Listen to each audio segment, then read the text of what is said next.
My name is Clara Jensen, and I'm 58 years old. I watched him stand on that stage, smiling under the lights as the crowd applauded my invention, the one he'd stolen after calling me too ambitious for my age. That humiliation burned into me. I walked away in silence that night, but I made myself a promise. One day, I'd build something so powerful that he'd have no choice but to bow to the woman he betrayed. I never thought the man I trusted most would steal the very dream we built together and then dare to call me irrelevant. A self-taught inventor who spent years designing eco-friendly tech solutions in my small Seattle apartment, turning kitchen counters into workbenches and late nights into prototypes. After decades lost to corporate chaos, where my best ideas were outsourced or dismissed as not scalable, so I launched Green Pulse, a modest, sustainable product, a design company born from equal parts stubbornness and late-night conviction. I met Ryan Keller at a networking event that felt like the kind of serendipity stories are made of.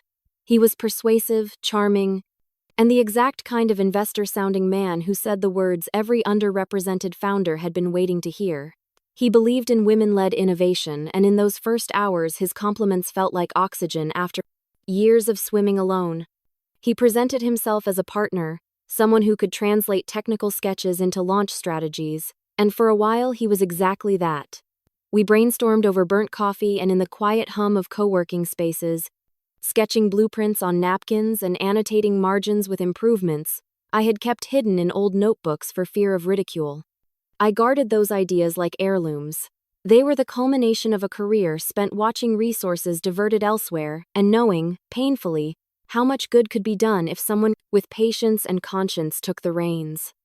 Ryan listened with the right amount of interest, asked the right questions, and then, slowly, began to shape our conversations in ways that put him in control. He called some suggestions too risky, others too ambitious, phrases delivered with a half-smile that made me doubt myself less than it made me want to prove him wrong. Looking back, I realized those dismissals were not curiosity but calculation, an attempt to reroute my conviction into channels he could monitor and eventually commandeer. When the time came to pitch to angel investors, he insisted he should handle the paperwork, a line that sounded practical and reasonable, and because I trusted him, I let him. I told myself he had the contacts, he had the experience, and that I would be free to focus on design and iteration while he smoothed the legal pathways. It felt like the only rational choice for a woman whose energy had been burned down by years of defensive compromises. Besides, his involvement meant the prototype I had poured myself into could finally be seen by people who could scale it. Instead, the day I walked into a tech expo and saw my exact prototype displayed under his company name is a sight I will never unsee. The same brushed aluminum finish, the same clever, seamless hinge I had engineered on sleepless nights, the same patent-pending notes scribbled in my marginalia rendered into a glossy placard with his logo overhead. My heart stopped in a way I had never experienced before. There is a particular coldness that clicks into place when trust collapses into theft, and for a moment I could not feel anything but the raw, immediate disbelief that the world had been rearranged around someone else's signature. I realized then that he had registered the entire business under his name, using our informal meetings as a cover while he translated our collaborative drafts into legal ownership that bore his imprint and none of mine. The irony of it, that the man who had spoken of believing in women-led innovation would be the one to erase me, was a painful slice of poetic cruelty. I watched him take a standing ovation for my work, a round of applause that felt like a public unspooling of everything I had bled for, and as he accepted praise with the polished ease of a practiced performer, I felt a cold calm settle over me that surprised me more than the betrayal itself. I was not going to collapse into the melodrama others expected. I was not going to make an immediate scene or beg for the credit that had been hacked from me. Instead, an unwavering decision formed in the quiet of my chest. I would not allow this theft to be the last chapter of my story. I walked out of that expo with the blueprint in my mind and a ledger of every conversation we had had, the dates and the promises and the exact sentences he used when he redirected my ideas as his own. I breathed, counted forward not in anger but in strategy, and began to consider a response that would be methodical rather than theatrical.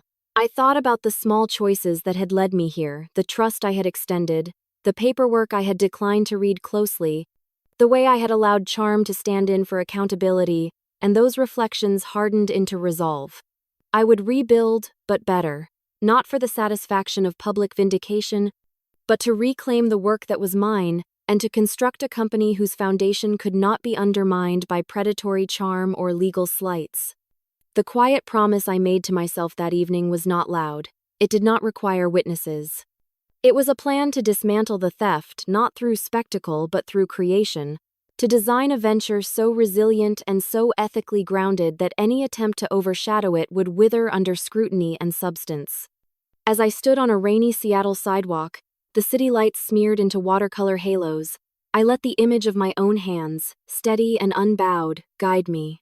I would not shout or smash or seek to humiliate. I would outwork him, outthink him, and when the correct moment arrived, I would confront him with the reality he had tried to bury.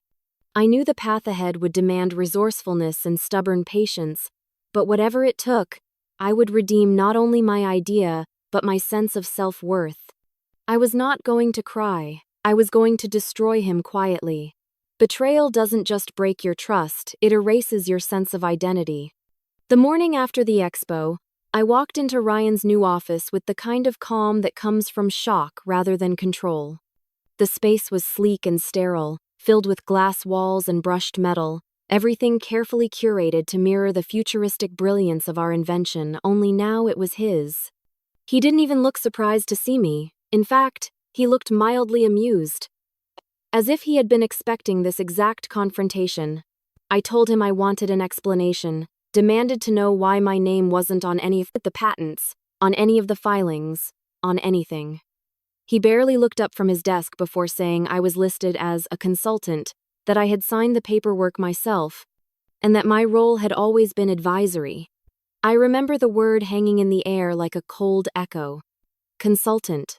The kind of word that strips you of ownership while pretending to offer respect. He even had the audacity to smirk and tell me I should be proud to have helped make history. The tone in his voice was coated in false generosity, the sort used by people who believe they've already won.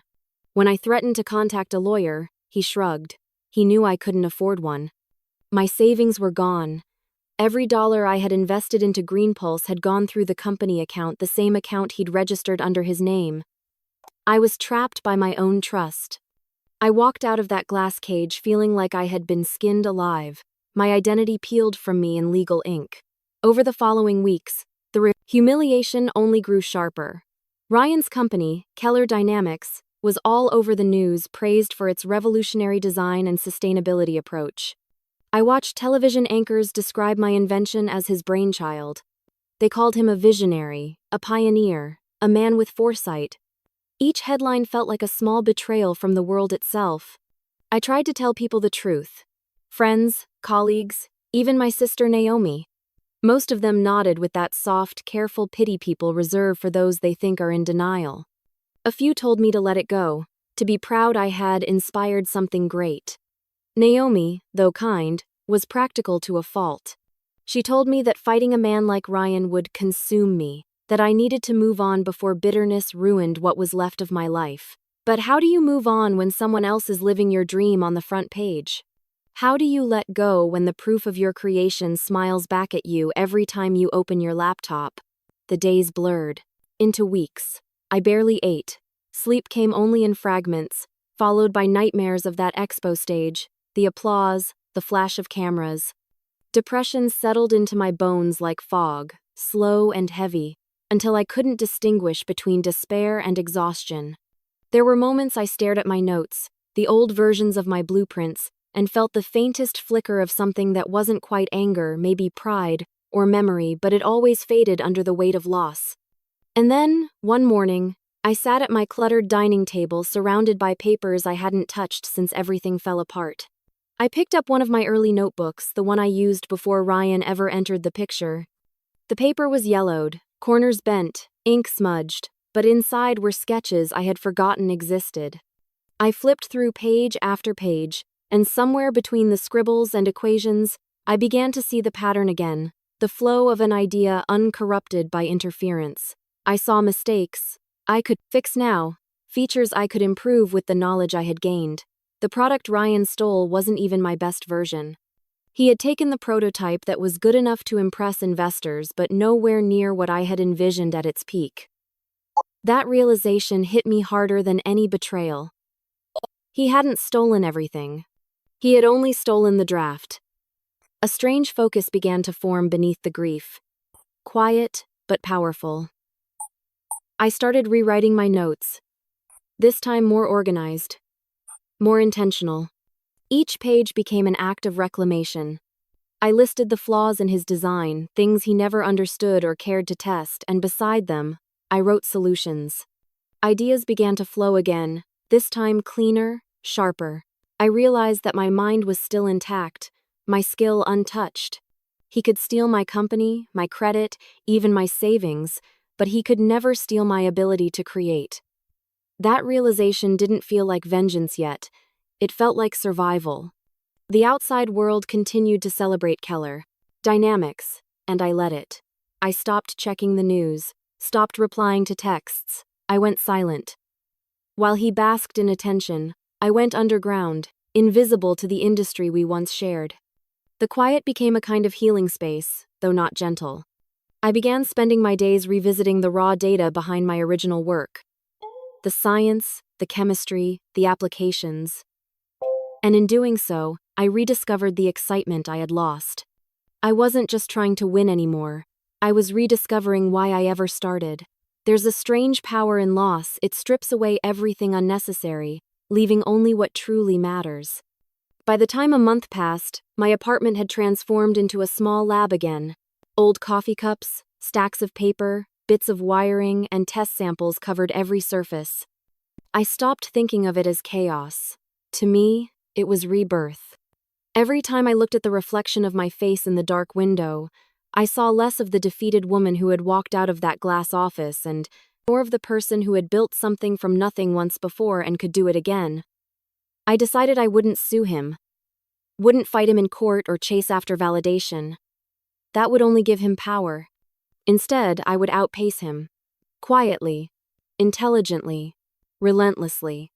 I started writing down names, potential collaborators, small manufacturers, even local university contacts who had once shown interest in sustainability partnerships. I didn't reach out yet. I was still building my foundation. I didn't want anyone else involved until I had something solid in my hands. Each night before bed, I reread the notebook and made adjustments. The product I was envisioning now wasn't just a continuation of Green Pulse, it was something entirely different. Something cleaner, smarter, more impactful. Then, one night, as I sat in my dimly lit living room surrounded by papers and sketches, I found another old notebook wedged between stacks of binders. I opened it and saw an early concept I had abandoned years ago because it seemed too complex at the time. I stared at it for a long while, tracing the outlines of the design with my fingertip, and then I saw it a way to make it work. Not only work, but surpass everything Ryan had ever taken. My breath caught, and a slow, almost dangerous smile crept onto my face. This was it. This was the seed of something unstoppable. Something that would grow in silence while he celebrated his stolen fame. That night, for the first time in months, I slept without nightmares. The ache of betrayal was still there, but beneath it lived a spark, fragile yet bright, and it whispered that I was not done yet. The darkness had stripped me of everything, but in doing so, it had also cleared the path ahead. As the city lights flickered outside my window, I felt the future stirring again. I didn't know what it would become yet, but I knew this much. He had taken my past, but my future would belong entirely to me. The night I found that old notebook, it felt like destiny had handed me a new beginning, better, smarter, unstoppable. Sometimes revenge starts with nothing but a blank notebook and relentless hope. After months of mourning what I had lost, I realized that grief alone would never build anything new. It was time to begin again, even if it meant stripping my life down to its barest essentials.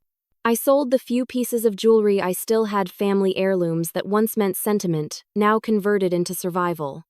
I moved out of my old apartment, the one filled with memories of Green Pulse and of nights spent drafting beside Ryan's empty promises.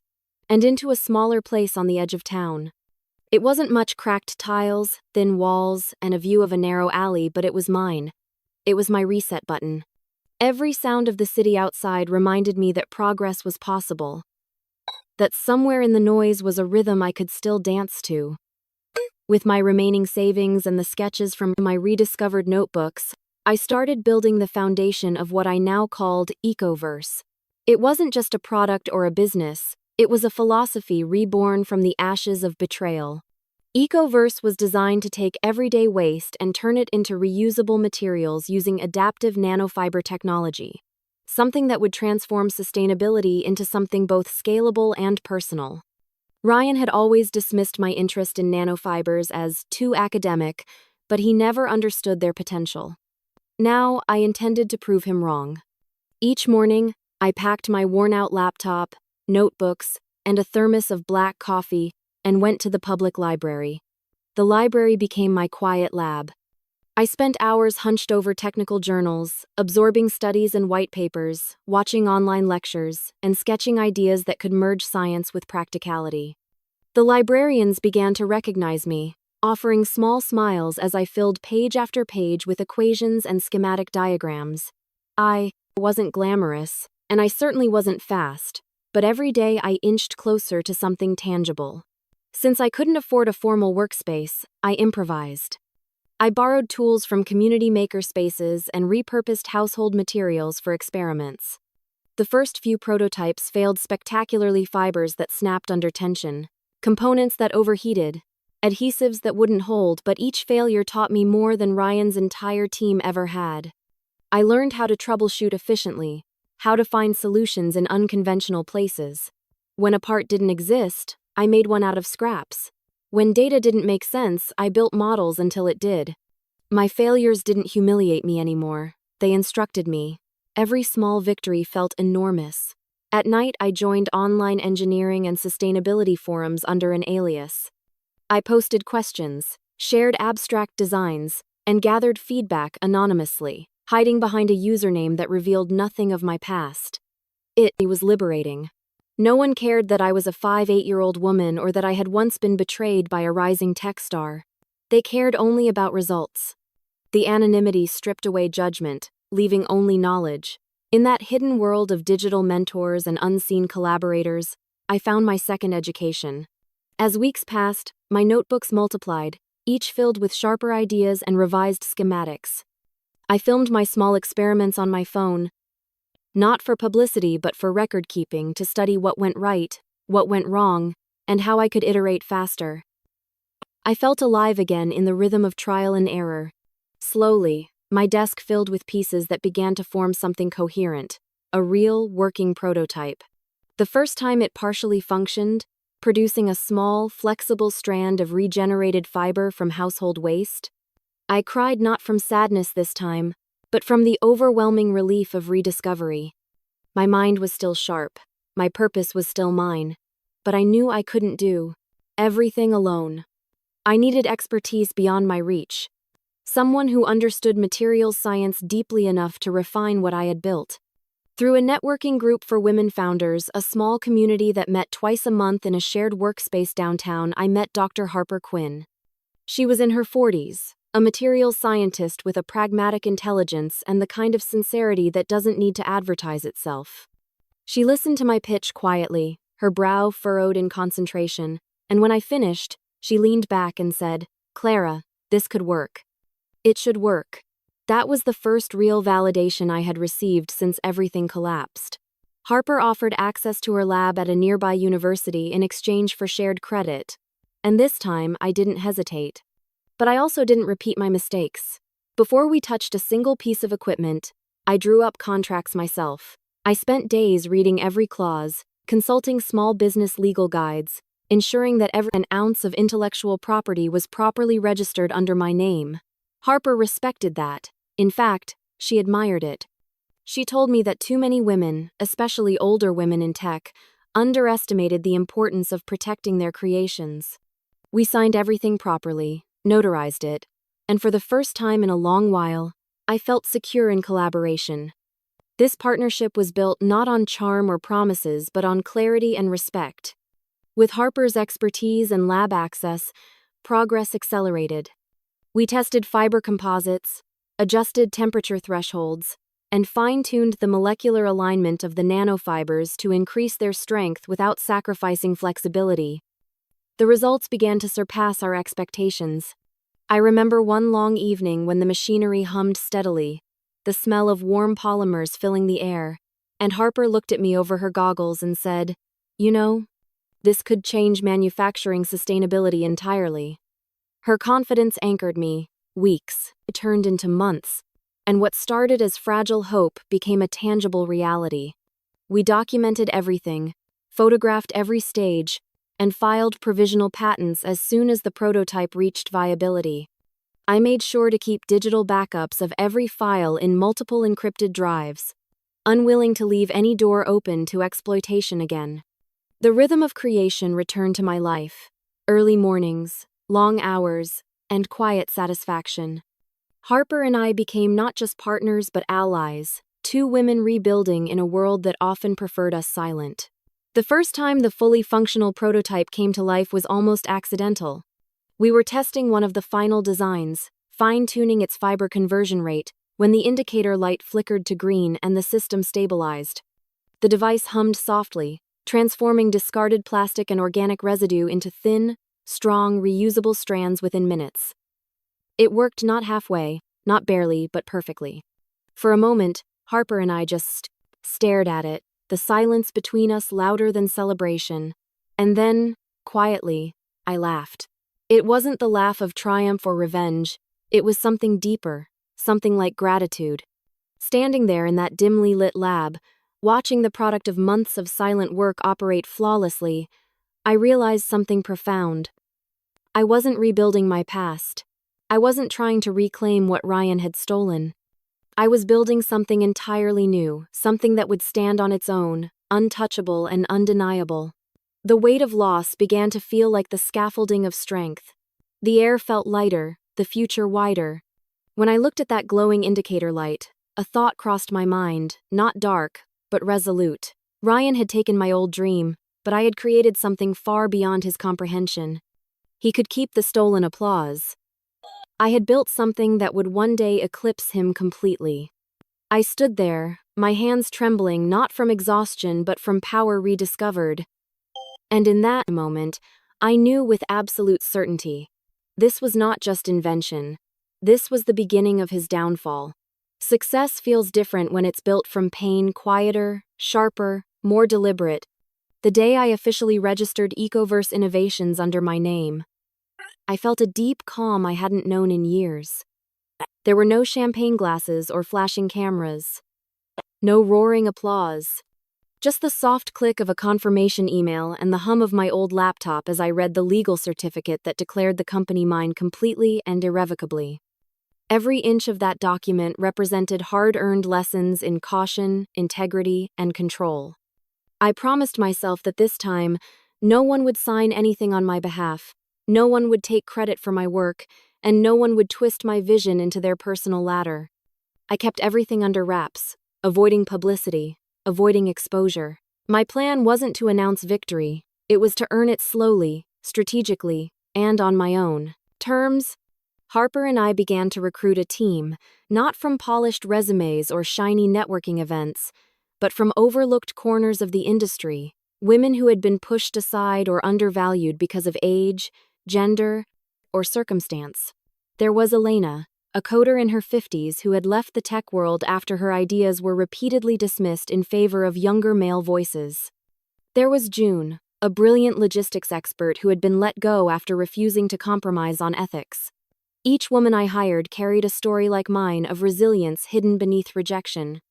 We worked out of an old, abandoned warehouse on the outskirts of the city that smelled faintly of dust and iron, but it had high ceilings, open space, and enough power outlets to make it functional.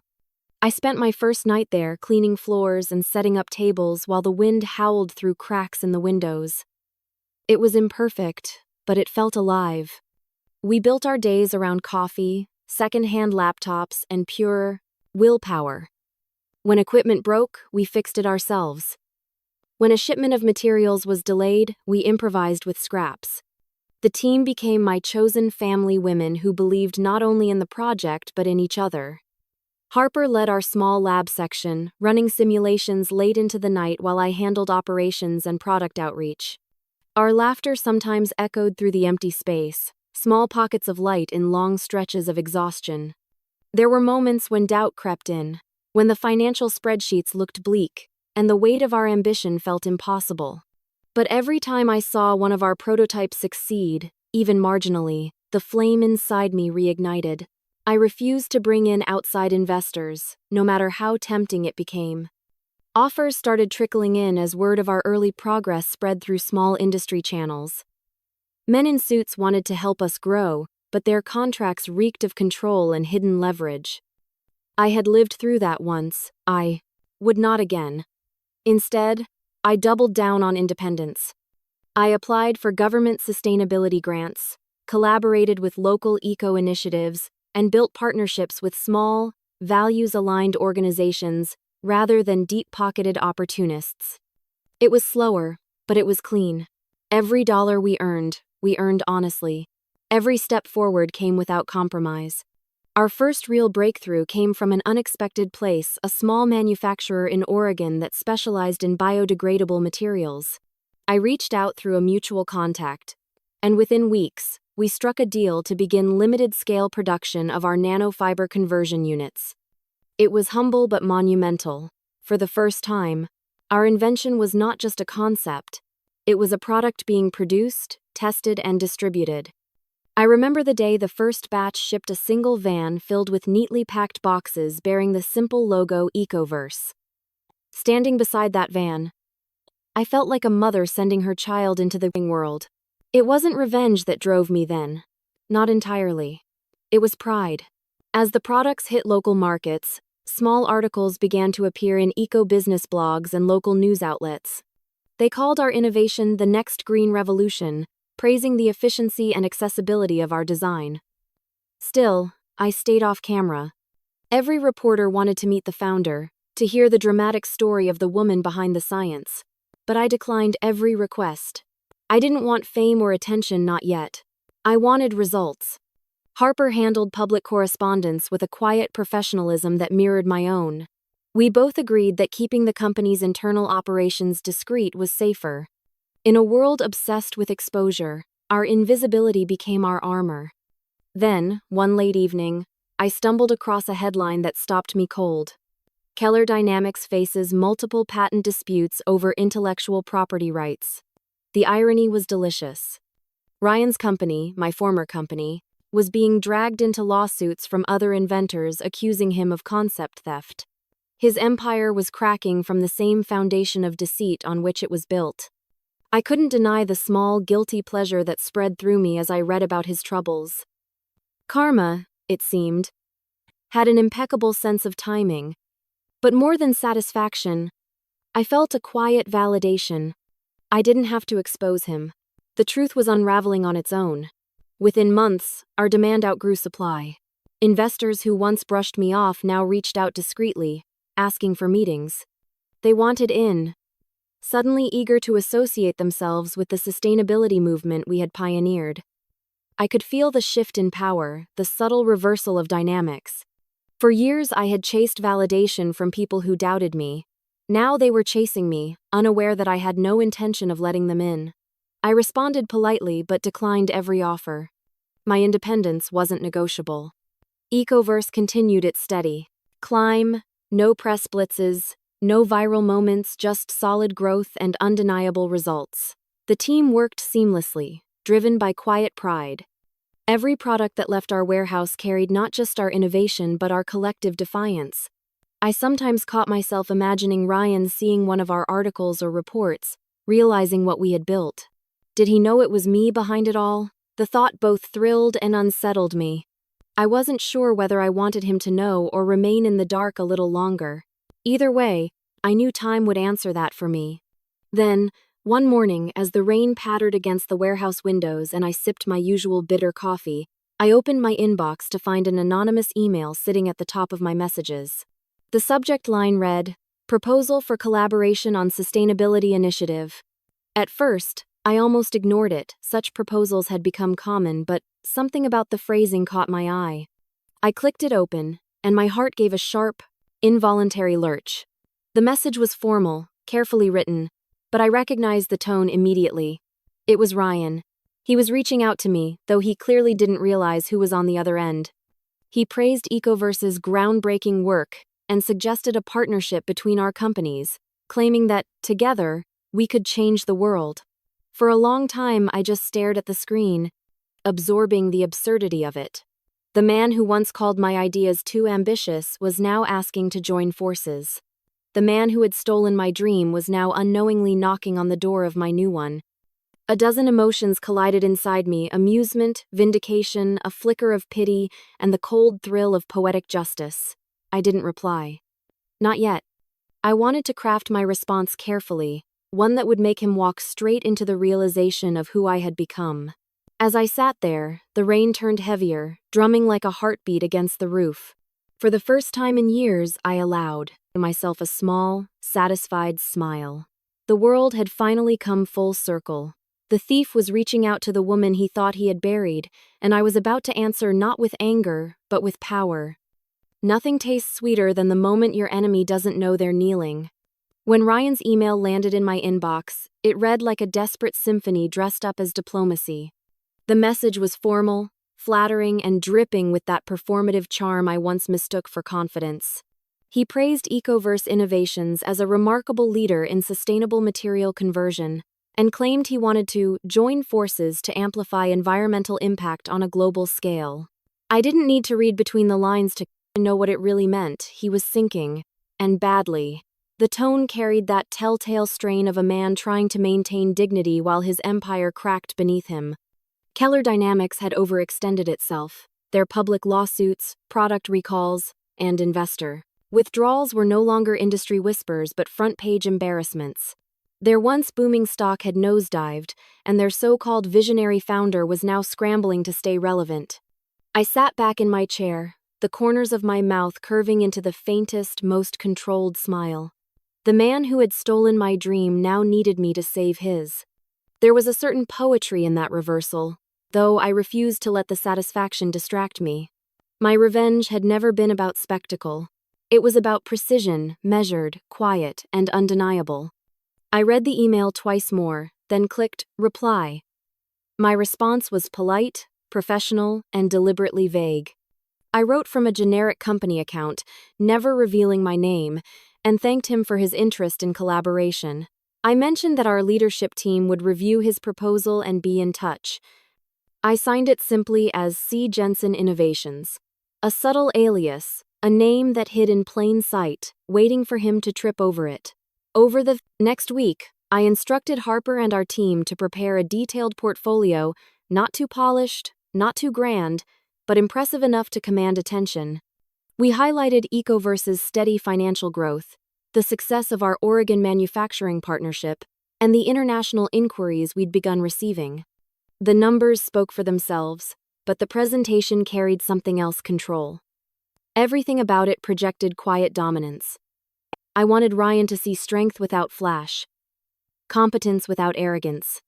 That was the difference between us. He sought admiration. I sought longevity. It didn't take long for him to respond. His next email was shorter, more eager. He wanted to arrange a meeting in person, in San Francisco, where his company's last major investor was still headquartered. He suggested that our CEOs discuss partnership terms directly, assuming, of course, that I had appointed some faceless executive to lead Ecoverse. That assumption told me everything I needed to know. Ryan still hadn't learned to look beyond his biases. He expected to meet a man, someone he could charm, manipulate, or dismiss as competition. I agreed to the meeting immediately and requested his team to coordinate logistics. The date was set for a Friday morning at a high-end business hotel downtown. I marked it on my calendar without telling anyone exactly who I was going to see. That morning, as I dressed in a charcoal gray suit and low heels, I caught my reflection in the mirror. My hair had more silver now, but it felt like armor rather than age. My face looked calm, but beneath that calm was something powerful, a certainty that this meeting wasn't just business. It was closure, waiting to unfold. I arrived early, walking through the marble lobby with quiet confidence. I could see his team at a distance, the same posturing men with tailored suits and impatient energy. The kind of people who used to look past me at conferences as if I were invisible. When I finally walked into the conference room, the look on Ryan's face was worth every sleepless night, every sacrifice, every tear I had shed over betrayal. His expression froze mid-introduction, confusion flickering first, then disbelief, and finally something close to fear. He hadn't expected me not here, not like this. I smiled politely, extended my hand, and greeted him as if nothing were unusual. "Good to see you again, Ryan," I said evenly. My voice didn't waver, and I took quiet pleasure in the way he struggled to compose himself. He cleared his throat, stammered through pleasantries, and launched into his pitch like an actor fumbling through forgotten lines. He talked about synergy, potential, innovation, words I'd once heard him use to justify betrayal. Now they sounded hollow, mechanical, almost desperate. As he spoke, I watched him carefully, not with hatred but with analytical detachment. The power dynamic had inverted completely. He tried to maintain control, but I could see it slipping with every glance at the slides I had prepared. I didn't interrupt him. I let him talk himself into the illusion that he still had leverage. When he finally stopped to breathe, I leaned forward and asked a few measured questions about Keller Dynamics' recent performance, their current investors, their projected runway. He tried to downplay their losses, but the strain in his voice betrayed him. Beneath the boardroom polish, I could sense his desperation clawing at composure. Then came the part I had anticipated. He straightened his tie, smiled as if he were offering me a gift, and said, "Of course, what we're proposing is a partnership. Keller Dynamics would take a minority stake in Ecoverse Innovations to help expand your global reach. I think together, we could." That was my moment. Without a word, I reached into my briefcase and slid a folder across the table toward him. It was pristine, neatly labeled, and light, enough to seem unthreatening. He blinked, momentarily thrown off, then opened it. Inside was a single-page document, my offer to acquire Keller Dynamics in full. It was not a bluff, not an exaggeration. I had the capital, the legal team, and the momentum to make it real. The offer was generous intentionally so because my revenge wasn't about his suffering. It was about his surrender. He laughed at first, a nervous, disbelieving sound. "You're joking," he said, glancing up at me with a forced grin, waiting for me to laugh along. But I didn't. I held his gaze, steady and unblinking. His smile faltered. He looked back at the figures, reading them again, slower this time, realizing the numbers weren't imaginary. My proposal was legitimate, and worse, it was achievable. The color drained from his face. I could almost hear the gears turning in his mind, the dawning awareness that the company he once stole from me had built its own undoing. I leaned back, letting silence stretch between us, not cruelly but deliberately. It was the same silence he once used to dismiss me in meetings, only now, it belonged to me. "You said once my ideas were too ambitious," I said softly. "Maybe you were right. I just needed to make them big enough to buy you out." He didn't respond. His eyes stayed fixed on the paper, his hands motionless. The room seemed to shrink around him, while I felt the air open wide around me, weightless. In that moment, I understood something I hadn't before. Revenge wasn't always loud or dramatic. Sometimes it was simple, clean, and entirely moral. It was justice executed through competence. Ryan sat there. A man facing the quiet truth that he had been beaten at his own game, not through cruelty, but through brilliance and integrity. He finally looked up, his voice barely steady. "You can actually afford this?" he asked, almost whispering. I smiled just enough for him to see the answer in my expression. I didn't have to say a word. He knew. And for the first time in his life, Ryan Keller understood what it felt like to be on the other side of my silence. The moment you buy your betrayer's dream, you reclaim every piece of your dignity. That thought became the rhythm of my days as the acquisition process began to unfold, quiet, methodical, and flawless. For months, I had been preparing Ecoverse's financial foundation for a move like this, though at the time I hadn't realized how soon the opportunity would present itself. Our steady contracts with regional manufacturers, government sustainability grants, and international interest from eco-conscious corporations had all compounded into something powerful.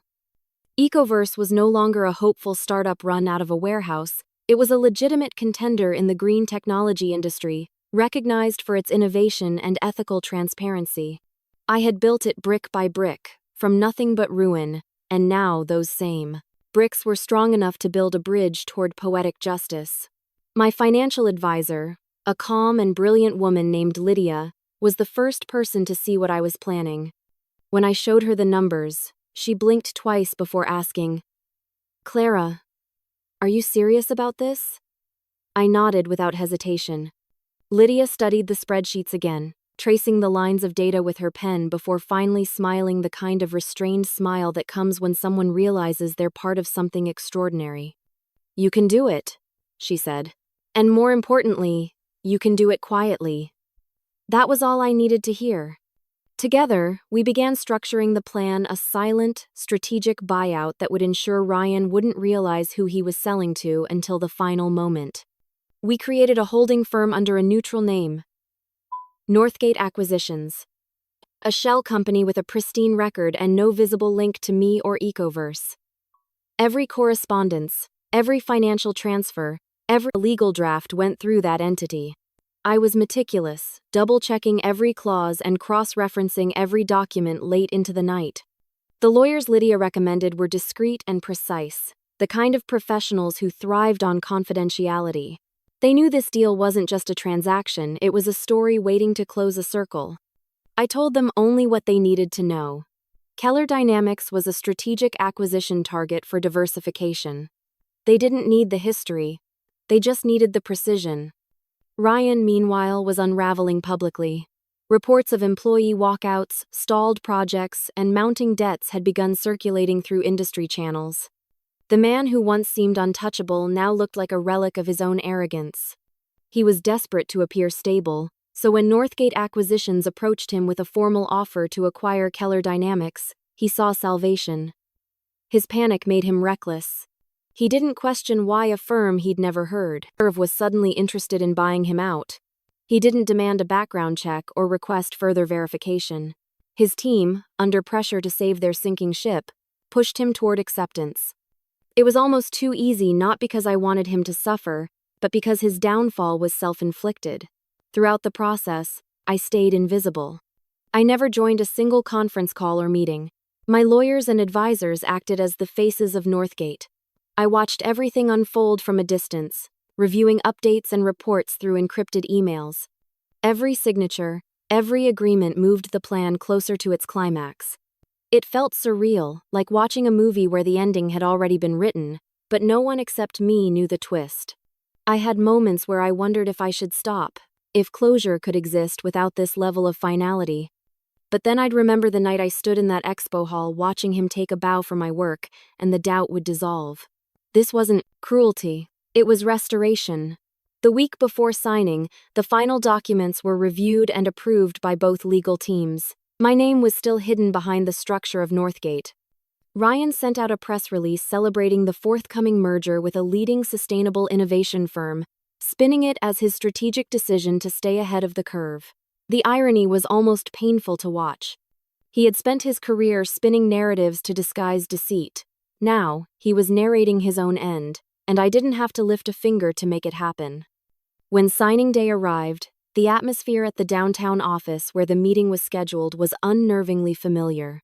The polished floors, the modern furniture, the scent of fresh coffee that tried to mask corporate anxiety. I arrived early, dressed in quiet authority, a charcoal suit paired with a single emerald pin my late mother once wore. It wasn't for fashion, it was for grounding. I walked through the glass doors with the same calm I had the day I confronted him years earlier, only this time, the balance of power was entirely reversed. My lawyers introduced me under my full title, Clara Jensen, founder and CEO of Ecoverse Innovations, parent company of Northgate Acquisitions. When Ryan turned and saw me, the expression on his face was worth more than any profit margin. For a long moment, he didn't move. The realization settled slowly, like ice spreading through his veins. He tried to compose himself, but the effort was futile. His eyes darted between me and the papers on the table, connecting the dots that had led him here and realizing, too late, that the trap was of his own making. I sat across from him, my posture steady, my voice calm. "It's been a long time," I said, almost conversationally. He didn't respond. The silence stretched, thick with disbelief and humiliation. I reached for the pen, flipped open the folder, and signed the final line, Clara Jensen, founder of Ecoverse Innovations. The sound of the pen scratching against paper felt like the closing of an old wound. When I handed the folder back, I met his gaze and said softly, "I prefer my ideas in the right hands this time." He didn't argue. He didn't even try to recover his composure. He just sat there, pale and motionless, as the reality of the moment anchored him. The man who had once stolen my dream now belonged to it. Every piece of his empire, the patents, the assets, the name now rested under my control. There was no celebration, no applause, just the quiet satisfaction of justice completed. In the days that followed, the press spun their predictable narrative. Strategic consolidation in green tech. The headlines read, Keller Dynamics acquired by Ecoverse Innovations in a landmark merger. They called it visionary, they called it forward-thinking. No one knew the truth that it was an act of restoration, not acquisition. I let the story stand. The world didn't need to know the history, it only needed to see the result. Behind closed doors, Ryan's silence was absolute. He issued no public statements, no farewells. His name faded from the company's materials almost overnight, replaced by Ecoverse's branding. I had done it. I had reclaimed everything he stole and more. Yet, as the congratulations poured in from business circles and partners, I couldn't ignore a quiet, lingering thought that whispered in the back of my mind. Now that I owned his company, what was I supposed to do with it? Late one evening, as I sat in my office reviewing the new organizational structure, I stared at Keller Dynamics' logo on a stack of legal documents. It felt like a ghost staring back at me, a remnant of pain disguised as triumph. I ran my fingers across the embossed letters and realized I didn't want to preserve it, not even as a trophy. My victory wasn't about keeping his legacy alive. It was about erasing it completely. What no one knew, not even Harper, not even Lydia, was that I had no intention of keeping his company alive. The empire he built on deceit would not be allowed to exist under my name. It was time for it to disappear, quietly, permanently, and with dignity, the same way I had rebuilt myself. Revenge doesn't need fireworks, sometimes it's the quiet dismantling that stings the most. After the buyout, the victory felt unreal for days. I would wake up in the middle of the night and check the documents again, running my finger over the embossed seal that proved Keller Dynamics now belonged entirely to me. The same empire that once stood as a monument to my humiliation was now under my authority. But I didn't want to run it. I wanted to unmake it. True revenge, I decided, wasn't about keeping my enemy's legacy alive under my control. It was about removing every trace of the corruption that had stolen years of my life and rebuilding something purer in its place. The first step was dismantling Keller Dynamics from the inside out. I began by auditing every department, every project, every employee file. It was astonishing how chaotic the company truly was once you looked beneath the surface. There were redundant divisions, bloated contracts, and half-finished prototypes that looked impressive on paper but were built on unstable designs. Ryan had always been a master at appearances, but beneath the polish was rot. With Lydia's help and Harper's guidance, I started cutting through the noise, closing unprofitable operations, ending shady partnerships, and reclaiming the few valuable patents that actually held promise. I didn't do it ruthlessly. I did it deliberately. My goal wasn't to hurt people who had simply worked there. Many of them had no idea of Ryan's past deceit. So I made sure everyone received fair severance packages, full benefits, and glowing recommendations. I met with the senior staff personally, explaining that Ecoverse Innovations would be absorbing only select teams, those whose work aligned with our sustainable mission. Some looked at me with confusion, others with relief. I could tell that many of them had been waiting for change. for someone to steer the company toward integrity rather than ego. By the end of the month, Keller Dynamics as a standalone entity no longer existed. What was valuable was merged with Ecoverse. What was corrupt was quietly dissolved. Ryan, of course, was left with nothing. No title, no authority, no team. His office was cleared out within days of the final handover, and his access to company accounts was revoked. There was no dramatic confrontation, no screaming or theatrics, just silence. I didn't even have to fire him. The structure of the acquisition itself had already rendered his position obsolete. The same legal brilliance he once used to erase my ownership now ensured that he had none left. It was poetic, in the most understated way possible. As the weeks passed, the industry began to notice the transformation. What had been Keller Dynamics' fading reputation suddenly rebounded under the Ecoverse banner. Journalists who once praised Ryan now hailed me as a visionary female founder reshaping green technology. My name began appearing in features about leadership, sustainability, and resilience. I received invitations to conferences, offers for interviews, and even television appearances. But I turned them all down. I didn't need validation anymore. The work spoke for itself. The silence surrounding my personal history became my greatest weapon. People could speculate all they wanted, I knew the truth, and that was enough. Ryan, on the other hand, couldn't bear the silence. He tried to fight back, first through gossip and then through legal threats. My lawyers intercepted a cease and desist letter from him, claiming that Ecoverse had exploited proprietary concepts from Keller Dynamics. The irony made me smile. My legal team handled it with professional ease, producing the airtight contracts he himself had signed during the acquisition. Every clause had been reviewed by multiple attorneys. There were no loopholes, no shadows left for him to crawl into. His claim evaporated before it even reached court. The press barely noticed one small blip in a sea of positive headlines about Ecoverse's growing impact. Through it all, I kept my composure. I didn't celebrate publicly or mock him privately. My revenge wasn't theatrical, it was efficient. I had built a system that could not be undone by deceit, and that was victory enough. Harper once told me that revenge can easily turn into obsession if you're not careful. "Don't let him live rent-free in your head," she said over coffee one afternoon. "You've already won now, build forward." Her words stayed with me. She was right. It was time to stop defining my success by his downfall, even though his downfall had been the doorway to my redemption.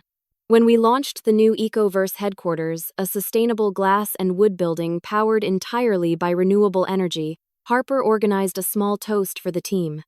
There were no media cameras, no elaborate speeches, just the quiet hum of accomplishment. Glasses clinked, laughter echoed, and Harper raised her drink toward me. "To Clara," she said, smiling with the pride of a true friend. "The woman who turned betrayal into brilliance, the most elegant victory I've ever seen." I felt my chest tighten, not from pride but from gratitude. Her words weren't about revenge anymore, they were about transformation. After the toast, as the crowd dispersed, I stood by one of the large windows overlooking the city. The skyline shimmered with life, and in the reflection of the glass, I saw not the woman who had once been broken but the woman who had rebuilt herself, piece by piece, into something unshakable. I thought that was the end of it, that my story with Ryan had finally closed. But fate, it seemed, wasn't done writing its last chapter. It was a few weeks later when I saw him again. I had been invited to a sustainability conference in Portland, one of the few events I agreed to attend because it aligned with Ecoverse's mission. As I walked through the exhibition hall, my eyes caught a familiar figure standing alone near the back of the room. Ryan looked nothing like the man I remembered. The confident posture was gone, replaced by a slouch of quiet defeat. His hair was thinner, his suit ill-fitting, his face drawn and tired. He noticed me before I could look away. For a moment, neither of us moved. The crowd around us blurred, voices fading into background noise. He didn't approach me, and I didn't walk toward him. There was nothing left to say. But in that stillness, our eyes met. And I saw something I hadn't expected, not hatred, not anger, but hollow regret. Whatever pride he once had was gone. He was a man, emptied by his own choices, and the sight of it stirred something I hadn't felt in years. empathy. A small, fleeting flicker that caught me off guard. It didn't erase what he had done, and it didn't soften the justice I had delivered. But it reminded me that revenge, no matter how righteous, always comes at a cost. I took a slow breath, nodded once, and walked past him without a word. It wasn't triumph I felt in that moment, it was release. The war between us had ended long before, but seeing him like that made me realize the victory was not just mine. It was time, fairness, and truth that had settled the score. As I stepped outside into the cool Oregon air, I let the silence between us be the final act of my revenge, quiet, complete, and irrevocably humane.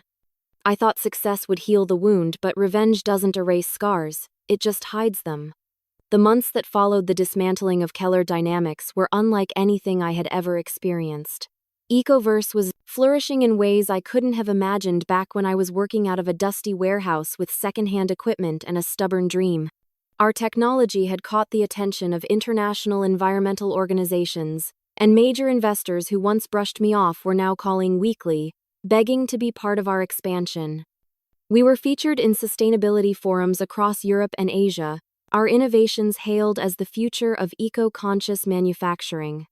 There were awards, magazine covers, invitations to speak at global conferences. My name, once dismissed in every boardroom, had become synonymous with resilience and ingenuity. From the outside, I looked like a woman who had finally won everything she'd ever fought for, but victory has a strange silence to it. At night, when the noise of work faded and the lights dimmed in my office, I often found myself sitting alone, staring at the cityscape reflected in the window. I should have felt fulfilled, proud even. Yet, beneath the glow of accomplishment was a hollow echo I couldn't ignore. My mind refused to rest. I replayed every moment of betrayal, every calculated move that led to Ryan's downfall, every signature that sealed his fate. There were no regrets about what I'd done, but there was something else, something I couldn't quite name. The nights stretched longer, and sleep became rare.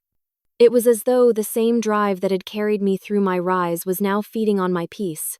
News about Ryan's disappearance from the tech world trickled in sporadically.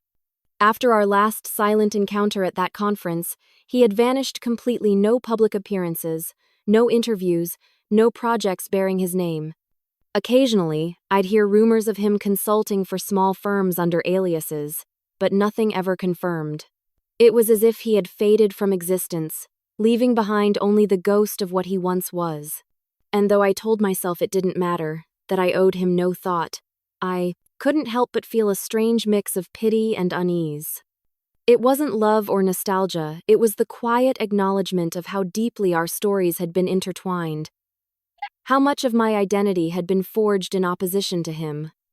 My sister Naomi visited me around that time.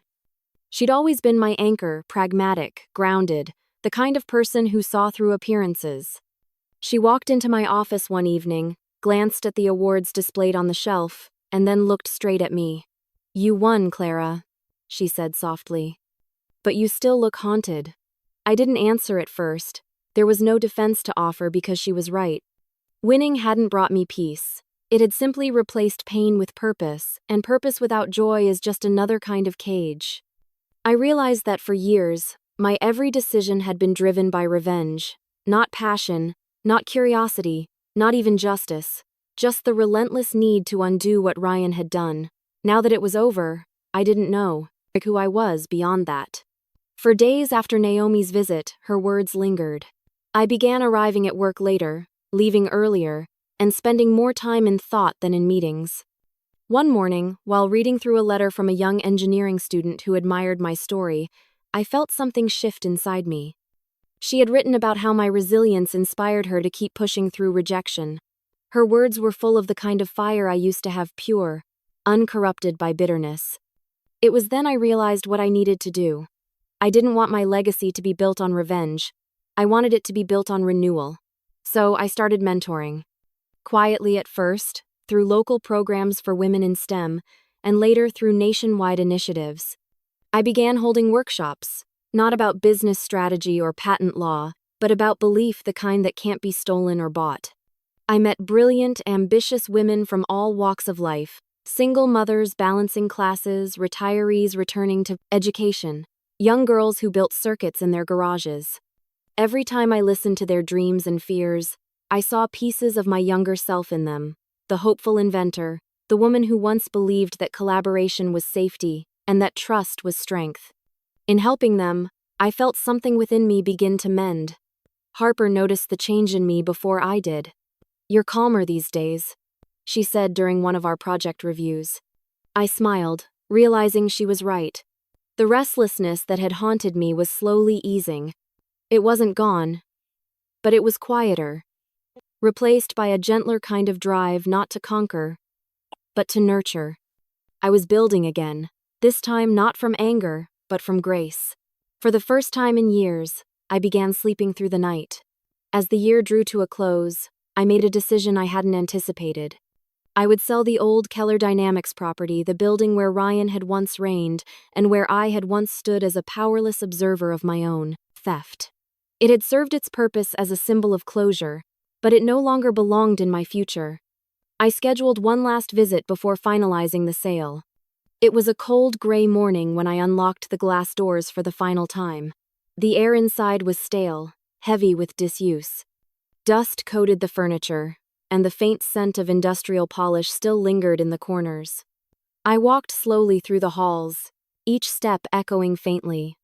I passed the conference room where I had confronted Ryan all those years ago, the lab where my prototypes had been displayed under his name, the office where he once sat surrounded by illusions of control. Strangely, there was no bitterness left, no anger, only quiet remembrance. I paused in front of the large window overlooking the skyline, the same view he had claimed was his inspiration. For the first time, I could look at it without resentment. I stood there for a while, letting the silence fill the space. The city hummed faintly in the distance, life moving on, indifferent to my victories or losses.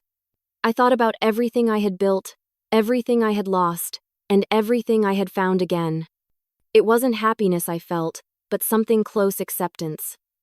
The wound was still there, but it had closed, scarred, and settled into something survivable. Then, just as I was about to turn and leave, I heard the sound of footsteps behind me, slow, hesitant, echoing through the empty space. My breath caught for a moment, my mind racing through possibilities.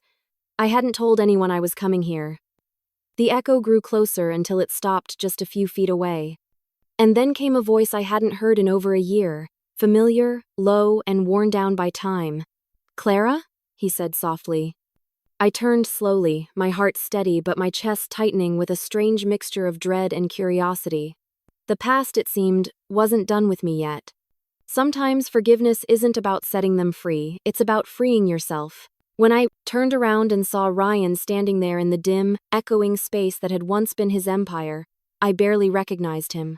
He was thinner, older, the sharpness that once defined him now softened by exhaustion and quiet regret. His suit looked worn, his eyes hollow yet strangely clear, as though life had finally stripped away every illusion he once clung to. For a long moment, neither of us spoke. The air between us was heavy, with all the words left unsaid over the years, the accusations, the apologies, the anger, the grief, and yet, none of them felt necessary anymore. We were two ghosts meeting at the ruins of a shared past, and somehow, silence said everything. He was the first to break it. "You built what I never could," he said simply. His voice was low, almost fragile, carrying no arrogance, no defense, only truth. I waited for the bitterness that should have followed, the sting of memory that had haunted me for so long, but it never came. Instead, I felt something. Unexpected pity. The kind that doesn't seek to diminish but to understand. For the first time, I saw him not as the villain in my story, but as a man who had let greed hollow out the best parts of himself until there was nothing left to protect. In that instant, my anger, the thing that had once fueled me, finally loosened its grip.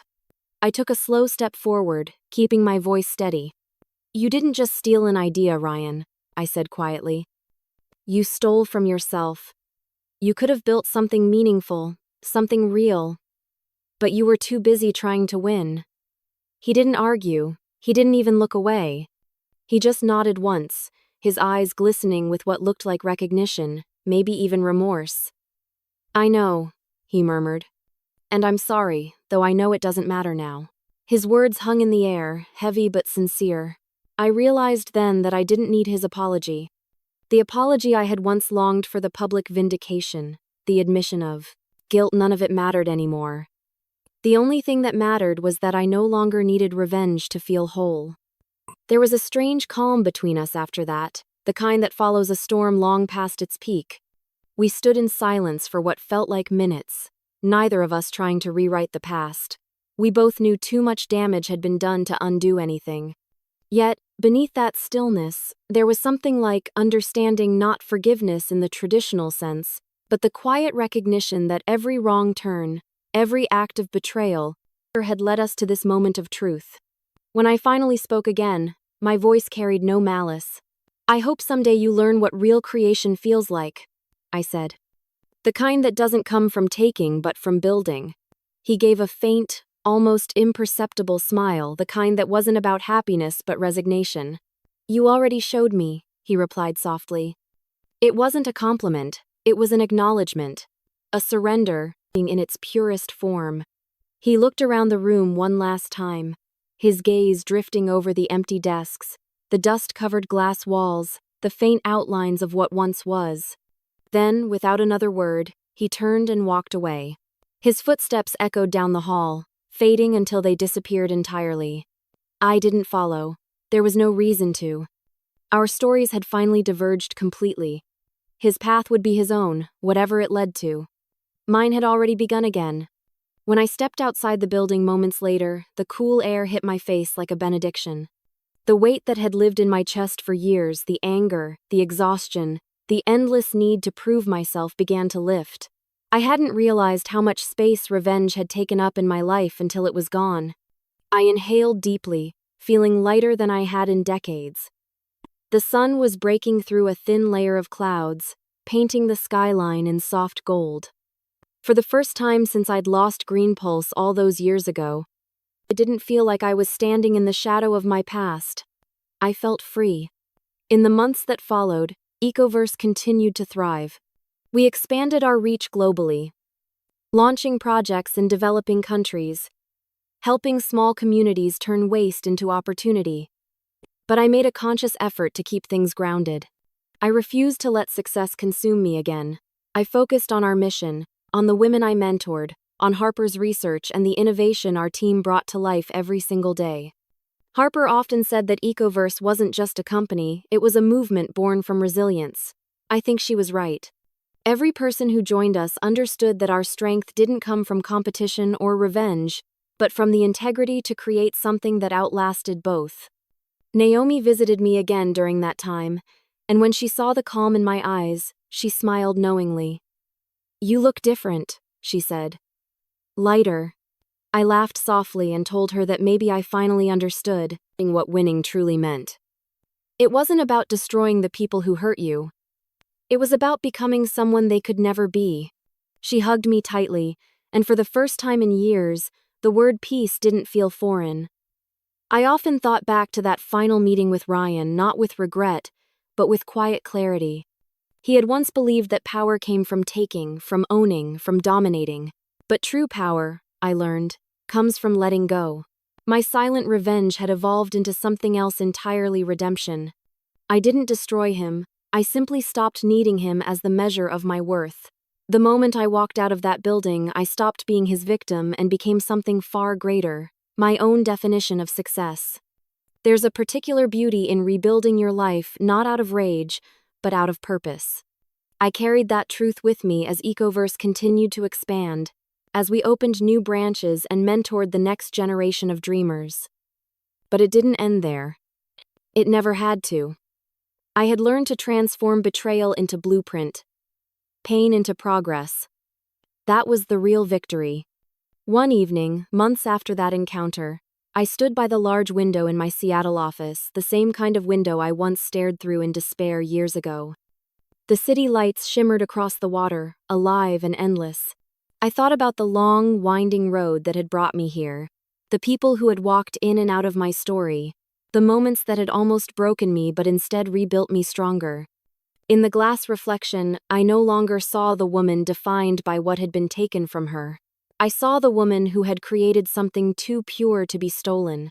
A faint breeze slipped through the open vent, carrying with it the faint hum of the city, a song of motion, of renewal, of life moving forward. I whispered into that quiet, not for anyone to hear, but because some words deserve to exist in the air, if only once. You stole my idea. Once, I said, my voice steady, almost gentle. But I built a future you could never buy. And with that, I smiled not with triumph, but with peace. Because in the end, the greatest revenge wasn't the empire I built or the justice I achieved. It was the freedom I found in letting go, the kind that no betrayal could ever take from me again. In the end, I didn't just win back what was stolen, I rebuilt it into something no one could ever take again. My revenge wasn't loud. It was lasting. I learned that power isn't in payback, it's in perseverance. The woman he once underestimated became the proof that betrayal can spark brilliance. And as I look at the life I've created, I realize silence was never my weakness. It was my greatest weapon. If my story touched you, then maybe you understand how quiet strength can speak louder than revenge. Sometimes, success isn't about what you win, it's about what you rise above. Share this story with someone who's ever been underestimated. And don't forget to subscribe for more true stories of second chances. Tell me in the comments if someone stole your dream. Would you fight back in silence? Or walk away for peace?